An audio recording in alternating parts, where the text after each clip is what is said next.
your patrons know that you have become vital technology centers in your communities.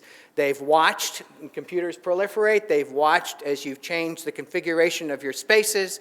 They are deeply appreciative of it, and they see this absolutely as consistent with the long-standing mission of librarians, and they celebrate it.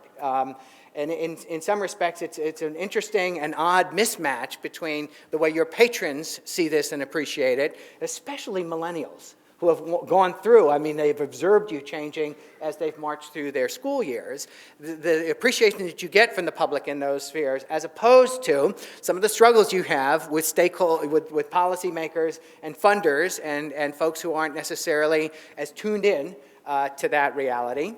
And people still read books. This comes as a shock when we report it every year. The data don't change all that much, but we want to keep measuring it because every time we gather new data on this, we report it to journalists. One of the big missions of the Pew Research Center is to disseminate our work broadly, and we start always with mass media doing this. And I can't tell you how many times over the years you get sort of head-slapping stories from journalists saying, wow, people still read books, and even more importantly, we have this sub-headline saying they like printed books more than they like ebooks. Now, don't abandon your ebook purchases and your embrace of that, but by a 3-to-1 margin, people are more likely to say that they appreciate printed books and to use printed books than they use ebooks, even as the tablets and other devices have proliferated through the population.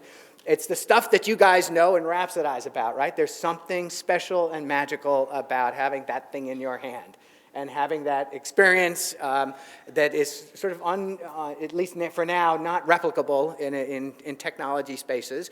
And so it's a struggle in some ways to embrace this reality, because I'm sure you're getting lots of encouragement in whatever spaces you have to sort of de-emphasize the books and find other ways to serve your patrons through other pathways to information and other kinds of configuration of your spaces. But this is still a core reality of the world that you live in.